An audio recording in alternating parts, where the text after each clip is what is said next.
Hello students, welcome to our channel. আশা কৰিছো সকলোৱে কুশলে আছা। আমি আজি ষ্টাডি কৰিব ওলাইছো relation and function chapter 2 class 11 ৰ। Before talking about relation and function, let's talk about ordered pair. Ordered pair কাক কোৱা হয়? Suppose আমি এটা set P set টো লৈছো P1 P2 P3 আৰু Q set টো লৈছো Q1 Q2 Q3. Then P1, Q1 is called an ordered pair where P1 belongs to capital P and Q1 belongs to capital Q. মানে ক'ব খুজিছে যদি দুটা সেট থাকে P আৰু Q বা যিকোনো তোমাৰ নাম ধৰিব পাৰা P ৰ এটা এলিমেন্ট আৰু Q ৰ এটা এলিমেন্ট যদি আমি সংযোগ কৰি এনে ধৰণে লিখো তেন্তে তাক কোৱা হ'ব ordered pair. ঠিক আছে? Next, আমি Cartesian product of বিষয়ে পঢ়িম। The definition কৈছে given two non-empty sets P and Q. Set দুটা লৈছে যি non-empty হ'ব লাগিব। Empty হ'লে কিন্তু result নোপোৱা। Given two non-empty sets P and Q, the Cartesian product which is represented by P cross Q is the set of all ordered pairs of elements from P and Q. That is, P cross Q is equal to P comma Q such that P belongs to capital P and Q belongs to capital Q. So definition to কি কৈছে মই এটা example লৈ তোমাক বুজাব বিচাৰিছো। Suppose P এটা set লৈছো A, B, C আৰু Q এটা সেট লৈছো D, E, F. So P cross Q is equal to A, D, A, E, A, F, B, D, B, E, B, F, C, D, C, E, and C, F. কেনেকৈ লিখিছো চোৱা A, D, A, E, A, F, B, D, B, E, B, F, C, D, C, E, C, F. মানে P ৰ প্ৰত্যেকটো এলিমেন্টে Q ৰ প্ৰত্যেকটো এলিমেন্টৰ লগত আমি অৰ্ডাৰ্ড পেয়াৰ বনাই লিখিব লাগে। সো এই অৰ্ডাৰ্ড পেয়াৰটোকে আমি যে সেট হিচাপে লিখো তাকে কোৱা হয় Cartesian product which is represented by P cross Q. আমি P cross Q উলিয়ালো। এতিয়া চাওচোন Q cross P উলিয়ালে কি পাওঁ আমি। So Q cross P, Q set to element asile D, E, F. Aru P set to element asile A, B, C. So Q cross P is equal to D, A, D, B, D, C. D, A, D, B, D, C, right? E, A, E, B, E, C. E, A, E, B, E, C. আমি পাইছো না? F, A, F, B, F, C. So F, A, F, B, F, C. So আমি যদি P cross Q আৰু Q cross P এই set দুটা যদি আমি এনালাইজ কৰো বা Cartesian product আমি কি পালো তা যদি আমি এনালাইজ কৰো তাৰপৰ আমি ক'ব পাৰো যে P cross Q is not equal to Q cross P. কাৰণ সোয়া ইয়াৰ আমি কি পাইছো A, D, A, E, A, F. কিন্তু A, D টো জানো Q cross P আছে নাই। So P cross Q is not equal to Q cross P. Important point এটা note কৰিবা। If number of elements in the set P is equal to 3 and number of elements in the set Q is equal to 3, so number of elements in the set P cross Q মানে Cartesian product or his set to is equal to number of elements in the set P into number of elements in the set Q. Tar mane equal to 3 into 3 is equal to 9.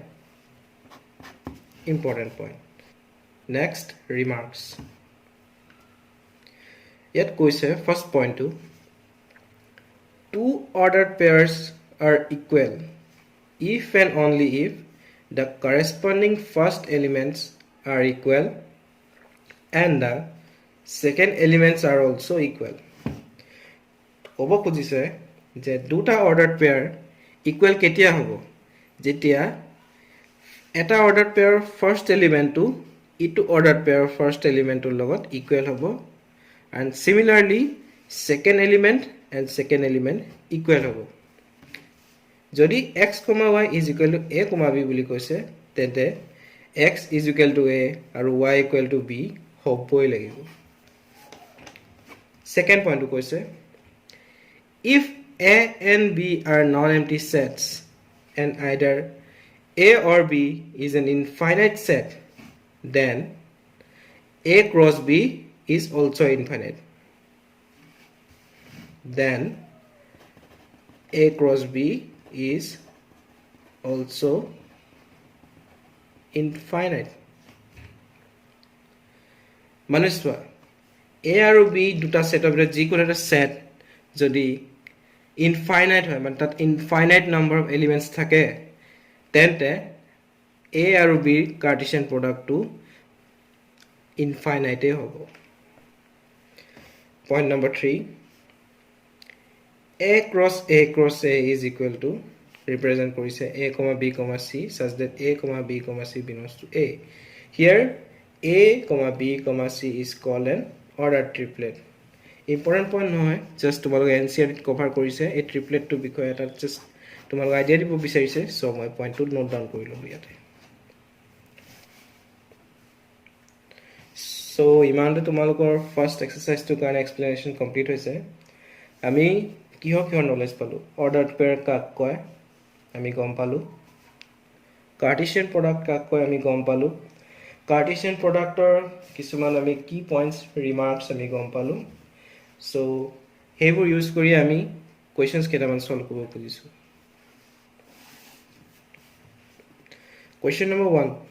Question to koise if x plus 1 comma y minus 2 is equal to 3 comma 1, then find the values of x and y. Question to koise jodi x plus 1 comma y minus 2 is equal to 3 comma 1, then the x or y value to amar find koribo lage. Ami janu je duta ordered pair equal ketia hobo jetia hetor corresponding elements keta equal hobo, right? So ami likhibo paru since the ordered pairs are equal, so the corresponding elements are also equal. That is x plus 1 is equal to 3 and y minus 2 is equal to 1. So ami tar por paisu x equal to 2 and y equal to 3. Imane amar solutions to he ami x and y value to derive kori lolu. Next question to swa if a equal to minus 1 comma 1, then find a cross a. Ekdom easy. Ami a cross a uliabo janu. So ami a cross a uliabo parim. So given a is equal to minus 1 comma 1, so a cross a is equal to minus 1 comma 1 cross minus 1 comma 1. ঠিক আছে ইনে আমি cross product to likhim মানে Cartesian product to likhim minus 1 comma minus 1 minus 1 comma 1 1 comma minus 1 and 1 comma 1. ঠিক আছে আমি ইয়া derive কৰি ললো. Next a cross a আমি উলিয়াব লাগে কিন্তু আমি a cross a to উলিয়াই থৈছো ইয়াত সো আমি a cross a to ইয়াত ডাইৰেক্ট পুট কৰি দিলো যেটো আমি ইয়াত পাইছিলো তাকে আমি ইয়াত পুট কৰি দিলো cross a এটা সিঙ্গেল কে থাকি গল so cross a which is equal to minus 1 comma 1. এতিয়া আমাৰ জাস্ট হেতৰ Cartesian product to উলিয়াব লাগে উলিয়াব কাৰণে কি কৰিব লাগে সো আমি a cross a আমি কি পাইছিলো minus 1 comma minus 1 minus 1 comma 1 1, minus 1 and 1, 1 আৰু এই সেটটোত আছিল minus 1, 1 এতিয়া জাস্ট আমি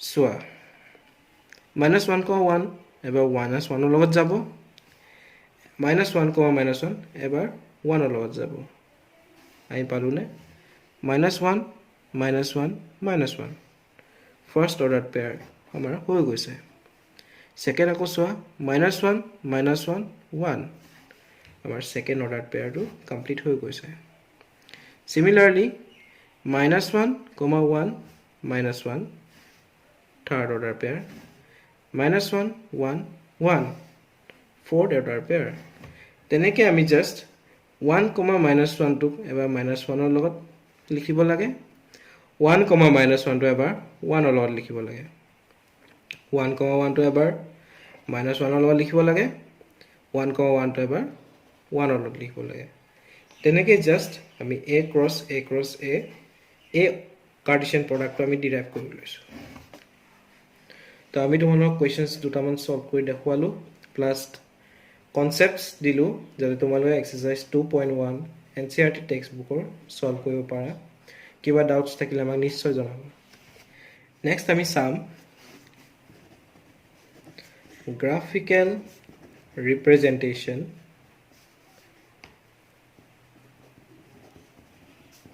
of Cartesian products ঠিক আছে এতিয়া সাপোজ আমি সেট এটা লৈছো a equal to 1, 2, 3 and b equal to 3, 4, 5 এটা যদি আমি a cross b যদি লিখো তেতিয়া হলে আমি কি পাম 1, 3 1, 4 1, 5 2, 3 2, 4 2, 5 and 3, 3 3, 4 3, 5 right a cross b আমাৰ হৈ গৈছে এতিয়া আমি যদি প্ৰত্যেকটো অৰ্ডাৰ পেয়াৰকে যদি আমি কোঅৰ্ডিনেট হিচাপে ট্ৰিট কৰি গ্ৰাফত যদি প্লট কৰো তেতিয়া আমি কি ৰিজাল্ট পাম আমি তাকে চাব বিচাৰিছো এটা চোৱাচোন 1, 3 ক'ত আছে নিশ্চয় ইয়াতে ক'বাত থাকিব 1, 4 টো ইয়াতে থাকিব 1, 5 টো ইয়াতে থাকিব similarly 2, 3 ইয়াতে somewhere থাকিব 2, 4 টো ইয়াত থাকিব 2, 5 ও ইয়াত থাকিব 3, 3 ইয়াত থাকিব 3, 4 ইয়াতে থাকিব 3, 5 ইয়াত থাকিব so graphically আমি যদি চাও যদি আমি সোয়ারে a সেটটো আসলে 1, 2, 3 যদি আমি y axis or parallelly 1 or through এদি যদি আমি এটা straight line draw কৰো similarly 2 through এদি যদি আমি এটা straight line draw কৰো and 3 so 1, 2, 3 এই তিনটাই set a element কিন্তু আৰু b element আসলে 3, 4, 5 আৰু 3 যদি আমি through এদি যদি তেনেকে x axis or parallelly যদি line draw কৰো similarly 4 ৰ কাৰণে যদি draw কৰো আৰু 5 ৰ কাৰণে কৰো তেতিয়া হলে y axis or parallelly line আৰু x axis or parallelly line draw কৰা খিনি যত intersect হৈছে হে intersect কৰা পয়েন্ট খিনিয়ে হৈছে এটা ordered pair so 1, 3 2, 3 3, 3 1, 4 2, 4 3, 4 1, 5 2, 5 3, 5 এই নটা আসলে আমাৰ a cross b points আৰু এই লাইন কিটা যত intersect হৈছে এই পয়েন্ট কিটা তাতে এক্সিস্ট কৰিছে so আমি গ্ৰাফিক্যালি এটাই বুজিব পাৰো যে এটা এই ইমাজিনাৰী লাইন কিটা যত intersect হ'ব হে intersect কৰা প্ৰত্যেকটো পয়েন্টতে আমি কাৰ্টেছিয়ান প্ৰডাক্টৰ অৰ্ডাৰড পেয়াৰ কিটা থাকিব so ইমানটা আমাৰ ফাৰ্স্ট লেকচাৰটো সমাপ্ত কৰিছো নেক্সট ক্লাছত পঢ়িম ৰিলেশ্যনৰ বিষয়ে চ' তাৰ আগতে তোমালোকে এক্সাৰচাইজ 2.12 সলভ কৰি ল'ব ট্ৰাই কৰিবা কিবা ডাউটছ থাকিলে নিশ্চয় জনাবা থেংক ইউ